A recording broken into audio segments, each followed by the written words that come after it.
Chuo Kikuu cha Dar es Salaam kimekuwa ni kituo kikubwa cha elimu na utafiti hapa nchini kwa miaka mingi. Sifa za chuo hiki zinakifanya kiwe moja ya vyuo vikubwa na vinavyoheshimiwa barani kote. Sifa hizi zinakifanya chuo hiki kutambuliwa zaidi kimataifa. Kutokana na kujenga mahusiano mazuri na vyuo mbalimbali vya kimataifa, chuo hiki kila mwaka hupokea wanafunzi kutoka kona zote za dunia. Mahusiano haya yanawezesha miradi mbalimbali ya kubadilishana wanafunzi na vyuo vya nje. Kila mwaka wanafunzi kutoka mataifa mbalimbali duniani wamekuwa wakija hapa kusoma na kufanya tafiti mbalimbali za kielimu. Kuku mgeni hakosi kamba mguuni. Kutokana na hili, Mlimani TV kaamua kukaa na wanafunzi hao wa kigeni ili kujua mambo mengi kutoka huko kwao na kujua changamoto mbalimbali zinazowakabili katika kuwepo kwao hapa katika Chuo Kikuu cha Dar es Salaam. Kwanza kabisa, baadhi yao wanaelezea wanajisikiaje kuwepo hapa katika Chuo Kikuu cha Dar es Salaam. I would have to say probably the living circumstances here. At home I'm used to having running water every day and to having access to a kitchen to cook and having a toilet that runs and flushes all the time. So stuff like that, it's kind of the details, but it's even the luxury of having drinking water. At home I can turn on the tap and just drink the water instead of having to buy a bottle every day or having to boil it. So it's the little things that are probably the biggest adjustment, but I'll appreciate them even more when I'm at home by comparison. So tunakaa pamoja na tunajifunza pamoja. Tunaishi kama ndugu toka nitoke.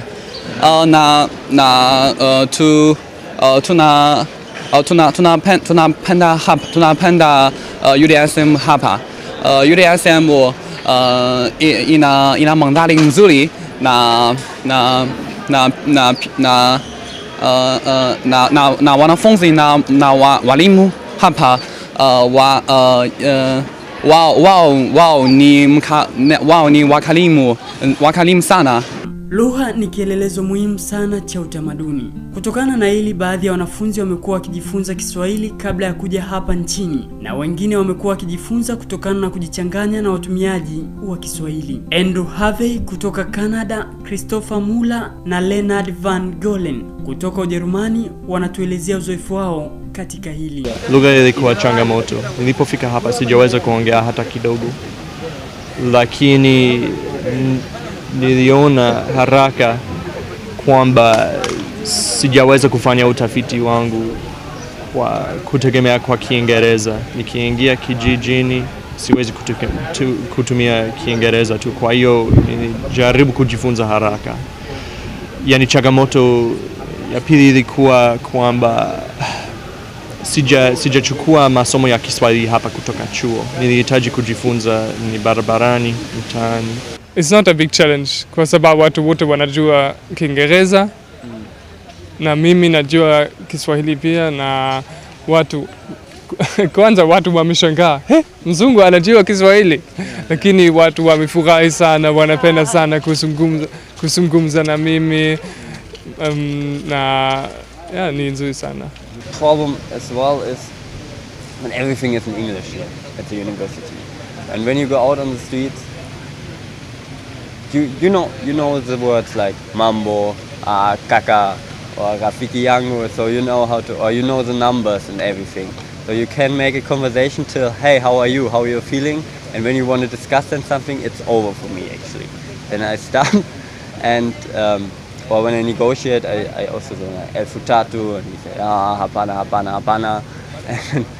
Hali hii inakuwa ngumu zaidi kwa wanafunzi wanaotoka katika nchi nyinginezo za bara la Afrika. Kutokana na muonekano wao, watu wanatarajia kuwa wanazungumza Kiswahili, kumbe mara nyingi hawajui hata chembe ya lugha hiyo. Kesh kutoka Nigeria na Bronie binti wa Kiganda anayesomea sheria wanalizungumzia hili. Kiswahili kidogo, lakini sometimes it's really hard to make up things, because I mean everyone expects you to speak Swahili but then you don't, so yeah, but it's getting better. Maybe the problem is you want to get involved, like let me say leadership in the university, but you can't because you don't know Swahili, and no student is going to vote for you when you don't know Swahili. Wanafunzi hawa pia walikuwa na mawazo tofauti kuhusiana na swala la usafiri, hususan wa daladala. We have to take daladala to Mlimani City. and Daladala is very crowded, and the taxi is very expensive. And I think Daladala may be, I hope Daladala will be more safe. Daladas, they're too crowded, they're too packed. That surprised me so much. Yeah. How is it? The taxis are fair. The transport is okay, but here it seems like there's very little buses or something like that, so people struggle to enter, and you can be pushed. There's a time when I was pushed and hurt, and it really didn't serve me well.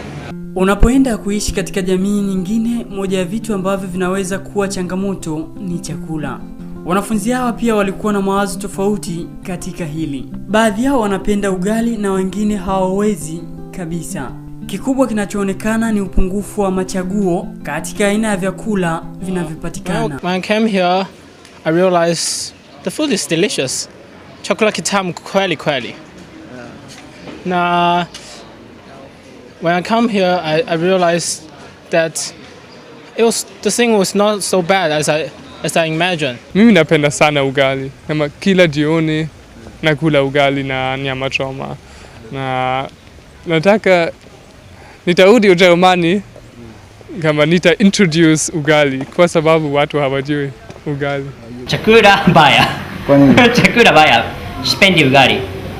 Sipendi ugali. Unapenda nini? Ninapenda chips mayai. Chips mayai basi.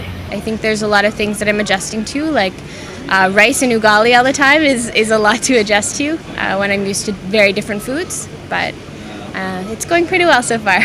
Wanafunzi hao wanaona maisha kwa ujumla hapa ni tofauti na huko kwao. Vitu kama utendaji kazi, utamaduni na staili za maisha vinatofautiana na walipotoka. Mlimani TV iliwauliza baadhi ya wanafunzi hawa tofauti gani hasa wanayoiona katika maisha yetu ya kila siku. Kitu cha kwanza ni maana nini? Njia ya kufanya vitu tofauti kidogo kuliko Marekani ya Kaskazini au hata Ulaya. Nilisoma Ulaya pia. Yani naona hali ya wanafunzi kuliko hali ya maprofesa iko tofauti kidogo. Pale nchini Marekani ya Kaskazini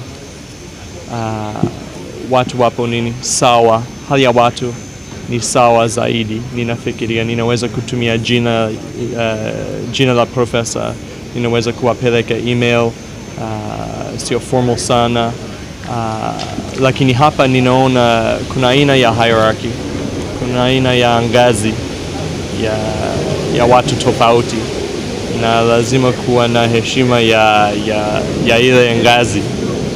Na hini kitu nilijifunza haraka. So they see me, and a lot of the times it's mzungu and it's kind of hard to understand that they're not saying it in a negative way, because saying something like mzungu and calling you out just for being a foreigner is hard to hear, but you have to, you get used to it. I don't think I'm getting used to being called at in a sexual nature. That's something that's really difficult here, unfortunately, because it's just a different culture around what's acceptable to be said and what's not. So it's just really different, and that's quite a challenge. But baby steps. I'm learning to work within the system here. Then you expect something, but everything is working out in the end. So don't make yourself stressed. Don't just try to force everything. So just sometimes pay attention on some stuff, but it's not like that you really have to one for everything. Just go with the flow. Kutembea kwingi ni kujionea mengi. Pamoja na changamoto za hapa na pale, wanafunzi hao waliweka wazi kuvutiwa kwao na mandhari ya chuo kikuu cha Dar es Salaam. Sifa ya ukarimu wa Tanzania ni miongoni mwa vitu walivyoweza kuvitaja sana kama sababu ya wao kuamua kuja hapa. Pamoja na kujifunza masomo yaliyowaleta, wanasafiri, wanajifunza na kutengeneza marafiki. Na hivyo basi hawakusita kutoa ushauri kwa wanafunzi wa Kitanzania kuwa kama wakipata nafasi ya kwenda kusoma nchi za nje, wasilaze damu. Dunia siku hizi ni kijiji.